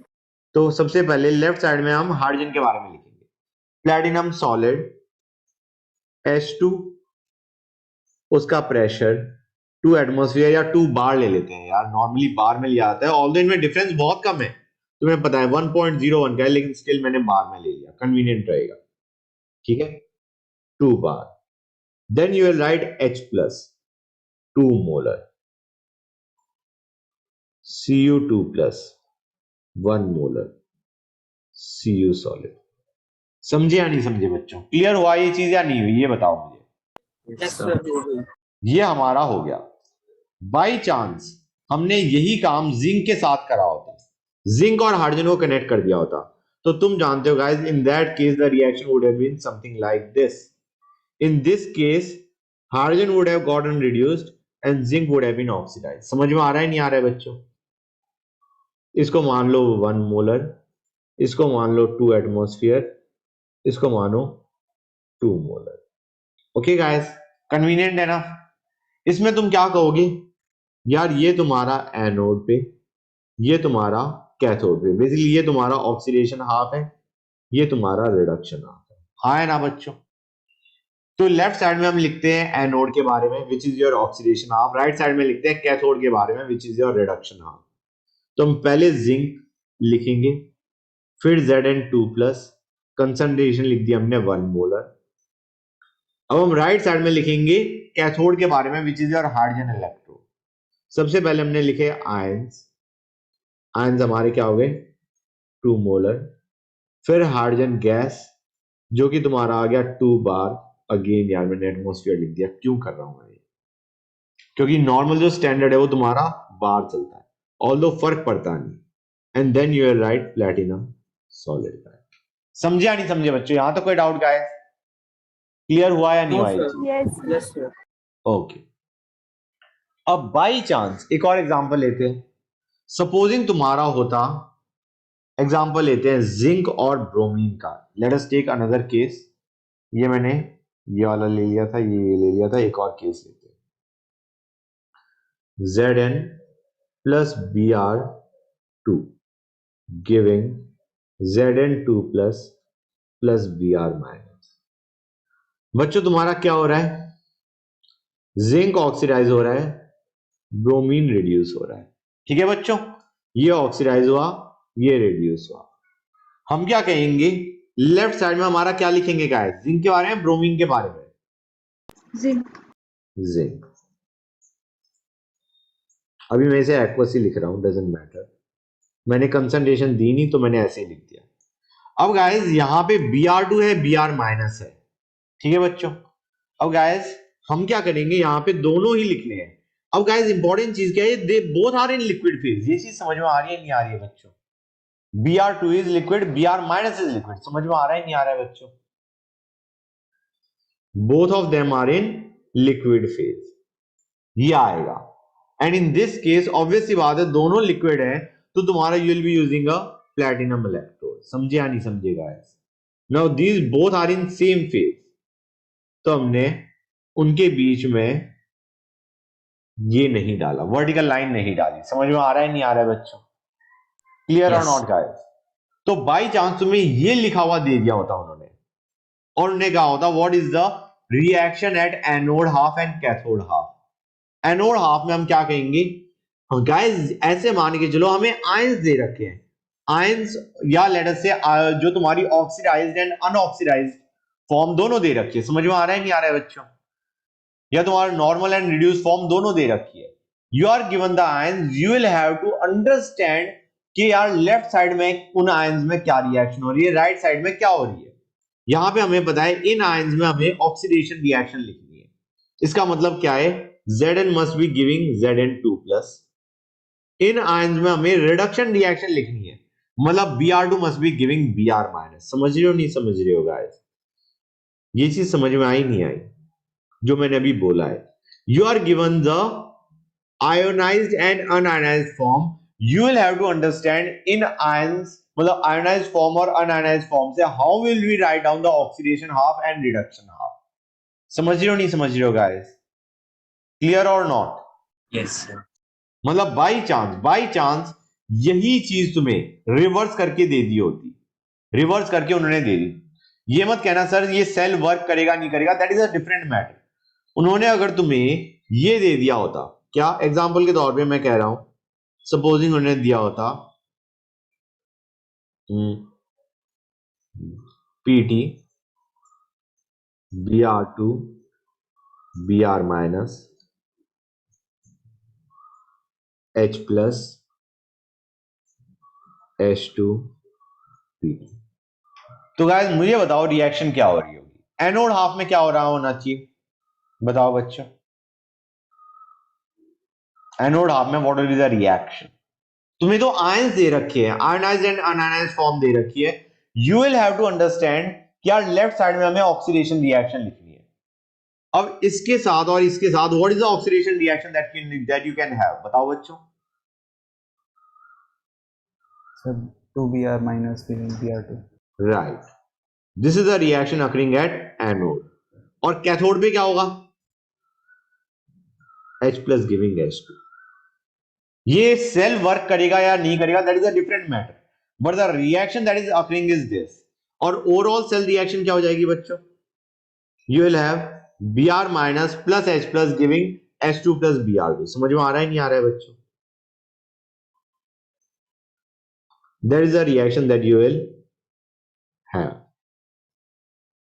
समझे या नहीं समझे बच्चों, ये हमारा हो गया रिडक्शन हाफ, ये हमारा हो गया ऑक्सीडेशन हाफ। क्लियर और नॉट गाइस, ये चीज समझ में आई नहीं आई बच्चों, तुम्हें तो ये दोनों दे रखे होंगे, you will be given these forms and you will have to identify using them कि यार कौन सा ऑक्सीडाइज हो रहा है, कौन सा मतलब क्या ऑक्सीडेशन में होगा क्या रिडक्शन में होगा। यहां तक कोई डाउट बच्चों, बताओ guys. I think I have taken ample examples, मेरे को नहीं लगता और एग्जांपल लेने की जरूरत है, बताओ बच्चों। ये चीज क्लियर हुई या नहीं हुई? Yes, sir. हो गई सर। ओके, अब आते हैं इलेक्ट्रोड पोटेंशियल पे। हमारा इलेक्ट्रोड पोटेंशियल,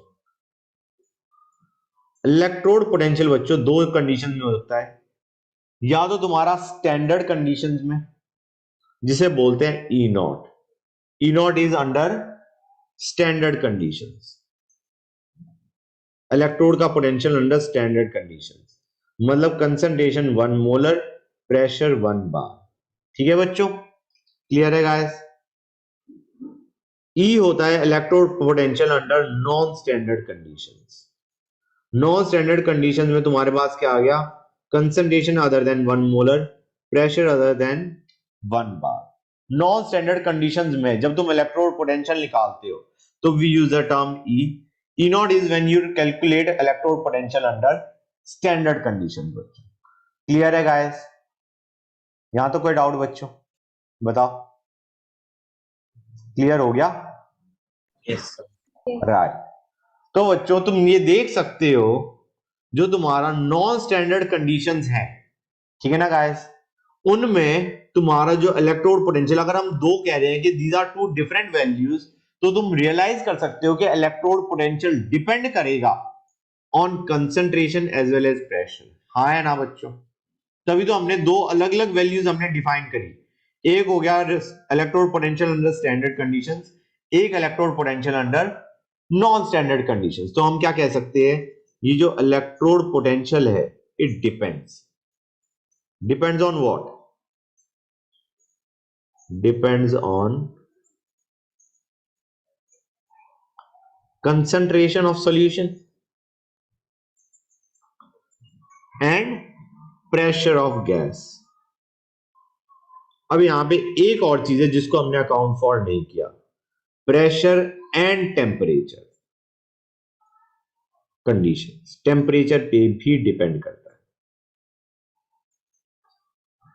लेकिन जो ऊपर तुमने देखा उसमें तुमने दो चीजें रियलाइज कर ली, कंसंट्रेशन एंड प्रेशर। हाँ है ना बच्चों, मतलब इलेक्ट्रोड पोटेंशियल तुम्हारा स्टैंडर्ड कंडीशन में कुछ होगा, नॉन स्टैंडर्ड कंडीशन में कुछ और होगा।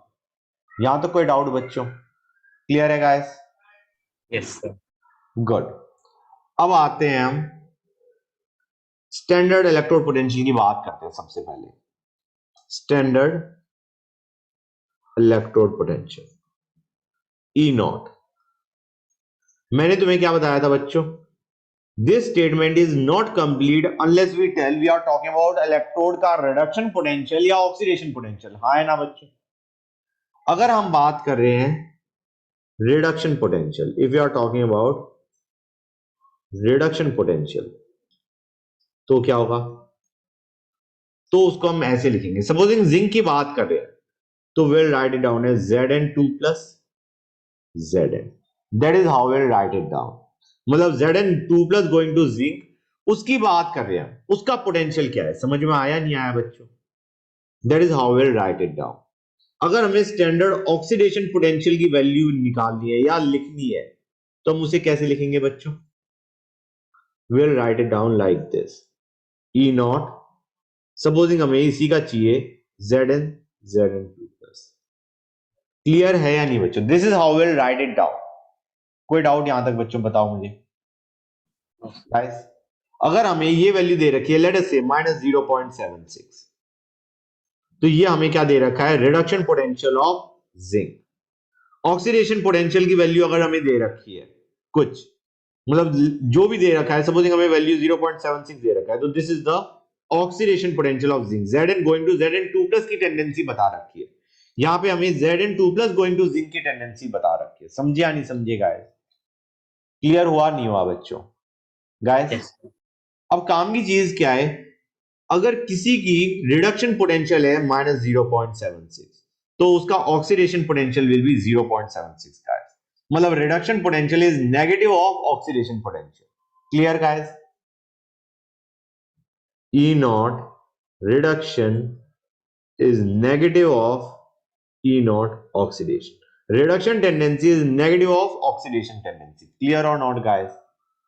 बच्चों ये sir. चीज क्लियर है या नहीं? E naught में पूरा लिख देता हूं। Reduction is negative of E naught oxidation. Fine guys. अब हम क्या कहेंगे?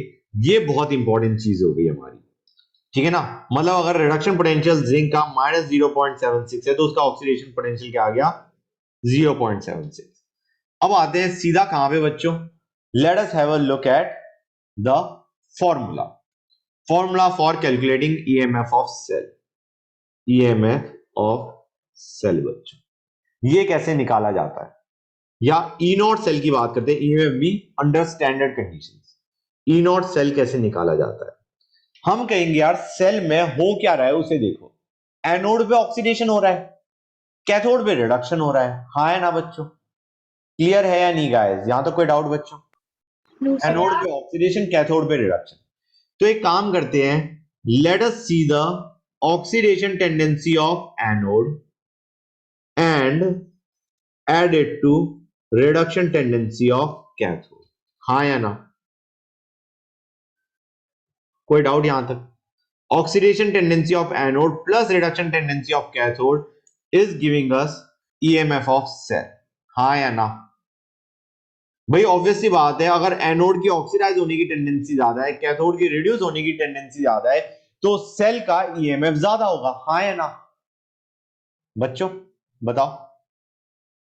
Reduction tendency of cathode plus oxidation tendency of anode is equal to EMF of cell. हाँ या ना? समझे नहीं समझे? Yes. Yes, right. sir. अब हम इसके दो फॉर्मूले और बनाते हैं।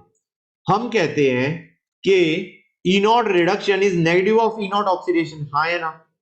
तो we can write it down as E naught oxidation of anode as it is रखा मैंने, और E naught reduction of cathode को क्या लिख दिया? Minus E naught oxidation of cathode.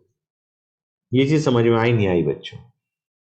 इसको मैंने ई नॉट रिडक्शन को negative of E naught oxidation लिख दिया। क्लियर है बेटा? Yes. Yes, sir.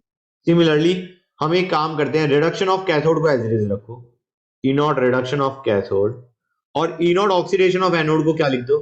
Minus E naught reduction of anode. These are the three formulas that you have got to remember. All three of them. ठीक है ना बच्चों? Simple है।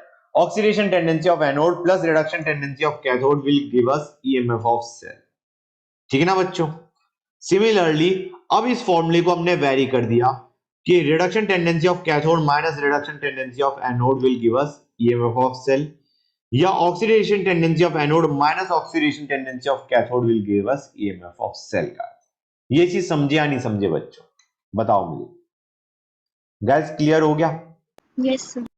This is your cell potential. हाँ या ना? अब देखो बच्चों, लेट अस सी, जो हमने स्टैंडर्ड हाइड्रोजन इलेक्ट्रोड की बार बार बात कर रहे थे, how that helps us to find your electrode potential. ये देखो मैं बनाता हूं, इसको बाद में मिटा दूंगा, you don't have to draw this diagram. यहां पे हमने जिंक लिया, यहां पे हमने क्या लिया?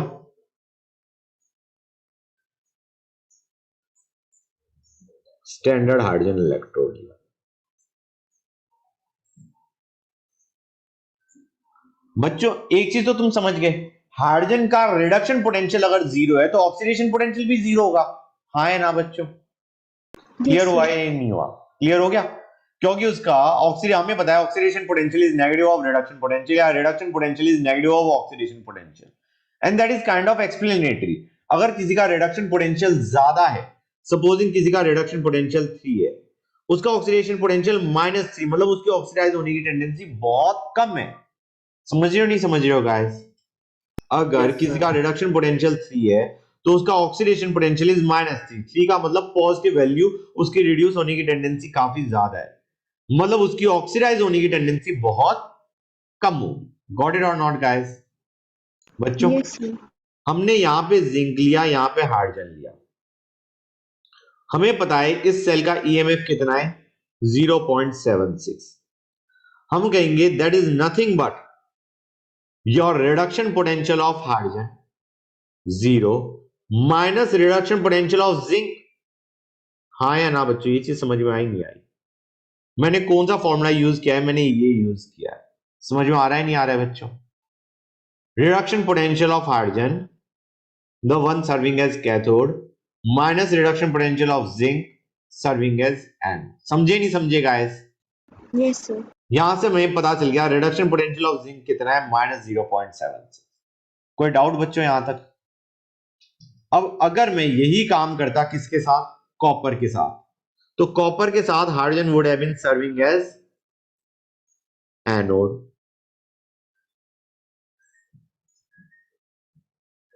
And copper would have been serving as cathode. इसका हमारा ईएमएफ ऑफ सेल आया सपोजिंग 0.34, हम कहेंगे that will be reduction potential of copper minus reduction potential of hydrogen electrode. हाँ या ना बच्चों? Standard hydrogen electrode. क्लियर और नॉट गाइस? हम कहेंगे इसकी रिड्यूस होने की टेंडेंसी 0, तो रिडक्शन पोटेंशियल ऑफ कॉपर कितना आ गया 0.34 का। यहां तक समझे या नहीं समझे बच्चों? तो बेसिकली स्टैंडर्ड हाइड्रोजन इलेक्ट्रोड को डिफरेंट अदर इलेक्ट्रोड के साथ कंबाइन करके हमने हर एक का इलेक्ट्रोड पोटेंशियल निकाल के रख दिया। ठीक है बच्चों? Clear guys? हमने हर एक का रिडक्शन पोटेंशियल निकाल लिया। Clear guys? ये चीज समझ में आई नहीं आई बच्चों? We calculated electrode potential for many metals and let us say non metals, हमने हर एक का निकाल दिया। अब आते हैं तुम्हारा रिएक्टिविटी सीरीज पे बच्चों। गाइस ये मैंने क्या बताया था? Oxidation tendency. हाँ या ना बच्चों? This was your oxidation tendency, correct guys? ये हमारा क्या था? Oxidation tendency. हाइड्रोजन की ऑक्सीडाइज होने की टेंडेंसी क्या है बच्चों? कोई बताएगा मुझे? 0। इसकी ऑक्सीडाइज होने की टेंडेंसी भी 0, रिड्यूस होने की टेंडेंसी भी 0। ये चीज समझे नहीं समझे गाइस? Yes, sir. राइट। तो इनका ऑक्सीडेशन पोटेंशियल क्या होना चाहिए? इन सारे आगे वालों का पॉजिटिव नहीं होना चाहिए। ऑक्सीडेशन पोटेंशियल इन सबका ज्यादा है हाइड्रोजन से। हाइड्रोजन की ऑक्सीडाइज होने की टेंडेंसी 0, रिड्यूस होने की टेंडेंसी 0। हम ऑक्सीडेशन की बात करते हैं तो इन सबका ऑक्सीडेशन पोटेंशियल क्या होगा बच्चों? पॉजिटिव। इन सबका ऑक्सीडेशन पोटेंशियल क्या होगा बच्चों? Negative. नेगेटिव। अगर रिडक्शन पोटेंशियल देखा जाए तो इन सबका क्या होगा बच्चों? Negative. और इन सबका रिडक्शन पोटेंशियल क्या होगा? Positive. अब गाइस हमें, अगर तुम बुक में अगर हमें पोटेंशियल दिए होंगे तो we are normally given the reduction potential. समझ रहे हो? जो हमारे पास एनसीईआरटी में टेबल दे रखी है, we are given the reduction potential, या let us say standard reduction potential is what we are given. Clear guys? तो इसीलिए ज्यादा जो हम फॉर्मूला यूज कर रहे होते हैं वो कौन सा यूज करते हैं बच्चों?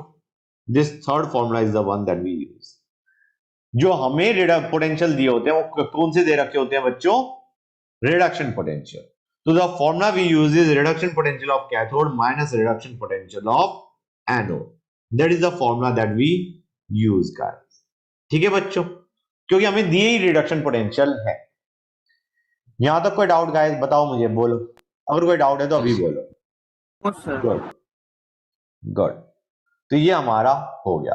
और ऑब्वियस सी बात है, अगर हमारा सपोजिंग 3 एलिमेंट दे रखे हैं ए बी सी, तीनों का रिडक्शन पोटेंशियल दे रखा है। एक का दे रखा है 0.7, एक का दे रखा है 0.1, एक का दे रखा है -0.7 -0.6। ये हमें क्या दे रखा है, रिडक्शन पोटेंशियल। तो गाइस मुझे बताओ सबसे ज्यादा ऑक्सीडाइज स्ट्रॉन्गेस्ट ऑक्सीडाइजिंग एजेंट कौन सा होगा? C. Strongest oxidising agent. Reduction potential का मतलब समझो गाइस, रिडक्शन पोटेंशियल का मतलब है रिड्यूस होने की टेंडेंसी सबसे ज्यादा किसकी है? बताओ मुझे, सबसे ज्यादा रिड्यूस होने की टेंडेंसी किसकी है? A. ए। ठीक है ना, रिड्यूस होने की टेंडेंसी का मतलब है ऑक्सीडाइजिंग एजेंट, ऑक्सीडाइज करने की टेंडेंसी दूसरे को सबसे ज्यादा किसकी होगी? ए की या सी? बताओ, ध्यान से सोच के बताओ। ये होता है जल्दी में क्वेश्चन अटेम्प्ट करने का नतीजा जो तुमने बोला। बच्चों ध्यान से देखो, ये हमारा रिडक्शन पोटेंशियल दे रखे हैं। रिडक्शन पोटेंशियल मतलब रिड्यूस होने की टेंडेंसी, ए की रिड्यूस होने की टेंडेंसी सबसे ज्यादा, मतलब दूसरे को ऑक्सीडाइज करने की ए की टेंडेंसी सबसे ज्यादा। हाँ या ना? ये चीज समझ में आई नहीं आई? Yes. तो स्ट्रॉन्गेस्ट ऑक्सीडाइजिंग एजेंट कौन होगा, ए या C? It A. Will be ए।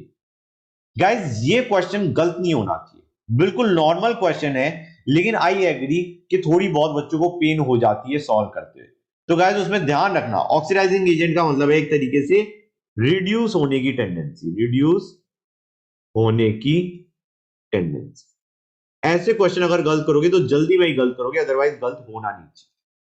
ठीक है बच्चों, तो इसके ऊपर बेस्ड क्वेश्चंस हैं तुम्हारे शीट के अंदर जो मैंने तुम्हें दे रखे। ठीक है गाइस, ये चीज क्लियर होगी या नहीं होगी? ये नॉर्मल सी चीज है हमारी। फाइन, ऑक्सीडेशन पोटेंशियल होगा तो उसके टर्म में करेंगे। अगर ऑक्सीडेशन पोटेंशियल किसी का सबसे हाई है, मतलब उसकी ऑक्सीडाइज होने की टेंडेंसी सबसे ज्यादा है, मतलब उसकी रिड्यूसिंग पावर, दूसरे को रिड्यूस करने की टेंडेंसी सबसे ज्यादा है। समझे या नहीं समझे बच्चों? Yes, sir. क्लियर है गाइस? ओके। अब बच्चों एक बहुत इंपॉर्टेंट चीज, working cell and non working cell. Working cell कब होता है? जब तुम्हारा E naught cell is greater than 0। अगर हम सेल की बात कर रहे हैं स्टैंडर्ड स्टेट में, स्टैंडर्ड स्टेट लिख देता हूं, स्टैंडर्ड स्टेट में अगर तुम्हारा दोनों इलेक्ट्रोड है, स्टैंडर्ड स्टेट का मतलब हो गया pressure 1 bar, concentration 1 mole. Standard state में अगर सेल है तो E naught cell should be greater than 0। Non standard state में है तो तुम्हारा E cell should be greater than 0। यहां तक कोई डाउट बच्चों? अगर तुम्हारा ईएमएफ ऑफ सेल नेगेटिव आ रहा है, इसका मतलब क्या होगा? इसका मतलब ये नहीं है कि तुम्हारा सेल वर्क नहीं कर रहा, इसका मतलब ये है तुमने एनोड और कैथोड गलती ले ली। समझ रहे हो नहीं समझ रहे हो गाइस? मतलब ऐसे देखो, Zn है, Zn2 प्लस है, Cu2 प्लस है, Cu है। गाइस ये सेल वर्क करेगा नहीं करेगा? हमें पता है जिंक की ऑक्सीडाइज होने की टेंडेंसी कॉपर से ज्यादा है, तो ये सेल वर्क करेगा। समझ रहे हो नहीं समझ रहे हो गाइस? बच्चों क्लियर है यहां तक? Yes, sir. दोनों का रिडक्शन पोटेंशियल मैं बता देता हूं। ई नॉट Zn2 प्लस 2 जिंक, ये हमें क्या दे रखा है बच्चों? इज दिस रिडक्शन पोटेंशियल और ऑक्सीडेशन पोटेंशियल? ये हमें क्या दे रखा है? इससे देखो Zn2 plus going to zinc, reduction potential दे रखा है। समझ रहे हो बच्चों? और यहां पे हमें रिडक्शन पोटेंशियल किसका दे रखा है? कॉपर का, Cu2 plus going to Cu। ये दे रखी है वैल्यू ये। यहां तक कोई डाउट बच्चों? क्लियर है या नहीं ये चीज? पहले Yes, ये sir. देखोगे ना गाइस, हमें दिया क्या हुआ है, ऑक्सीडेशन पोटेंशियल या रिडक्शन पोटेंशियल। हम कहेंगे दोनों का हमें रिडक्शन पोटेंशियल दे रखा है। हमने देखा zinc is the anode and copper is the cathode. हमें निकालना है EMF of cell, standard EMF. क्या होगा बच्चों? Reduction potential of cathode which is 0.34 minus reduction potential of anode which is minus 0.76। ये चीज समझ में आई नहीं आई जो मैंने अभी किया है? बताओ मुझे।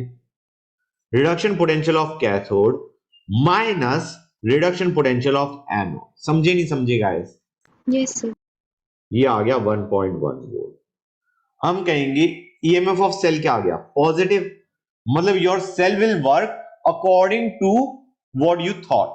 मतलब कि तुम्हारा ये एनोड है, ये कैथोड है, you thought correct. Zinc will serve as anode, copper will serve as cathode, that is how the cell will work. समझ रहे हो? Your anode and cathode have been chosen correctly. मतलब तुम मान के चल रहे थे इलेक्ट्रॉन्स का ट्रांसफर जिंक से कॉपर पे होगा, तुम बिल्कुल सही सोच रहे थे। ईएमएफ ऑफ सेल पॉजिटिव का मतलब है कि जो तुमने एनोड और कैथोड चूज करे, you chose them correctly. By chance तुमने सेल ये बनाया होता,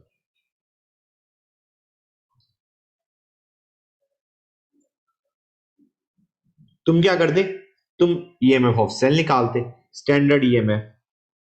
वो आता तुम्हारा क्या, कैथोड का रिडक्शन पोटेंशियल माइनस एनोड का reduction potential, which would have been minus 1.1। हम कहेंगे सेल वर्क नहीं कर रहा as per what we thought. Cell work करेगा, लेकिन तुमने एनोड और कैथोड गलत चूज करे। तुम मान के चल रहे थे कॉपर से जिंक की तरफ इलेक्ट्रॉन जाएंगे, नहीं, तुमने एनोड और कैथोड गलत चूज करे। This is anode, this is cathode.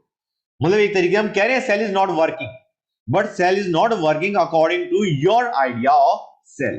तुम सोच रहे थे कि कॉपर एनोड है, जिंक कैथोड है, सेल उस डायरेक्शन में वर्क नहीं कर रहा।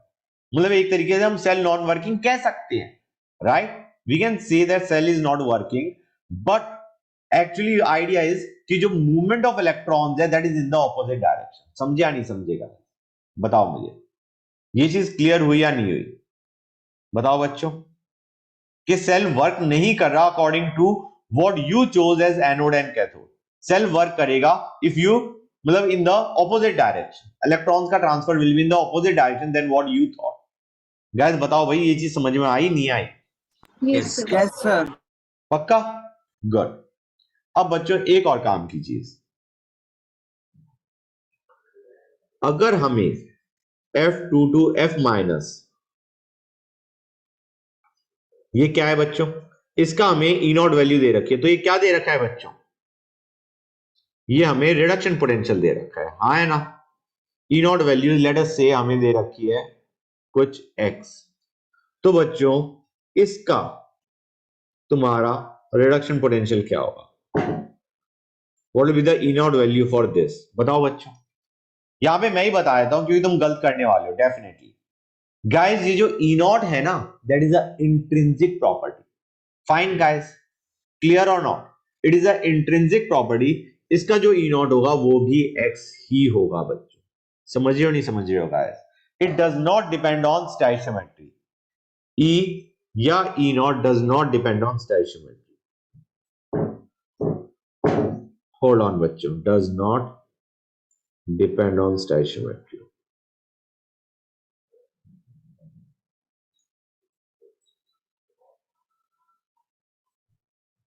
यहां तो कोई डाउट गाइस? क्लियर है या नहीं बच्चों? Yes sir.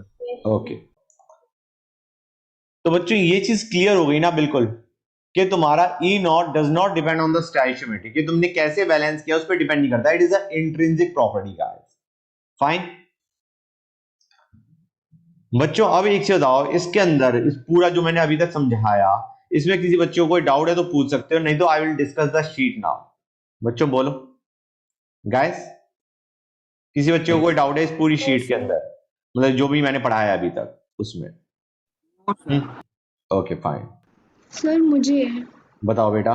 सर पोटेंशियल हमारा स्टोइशियोमेट्री पे डिपेंड क्यों नहीं करता? बेटा हम ये मान के चल रहे होते हैं, मतलब this is just a tendency. Tendency के हिसाब से समझोगे तो बेटर रहेगा, कि जो तुम्हारी टेंडेंसी है वो तो तुम्हारी वही रहेगी ना। How is it dependent on the number of electrons transfer? ठीक है, okay it's just a sir. Tendency कि फ्लोरीन का F माइनस बनाने की टेंडेंसी क्या है।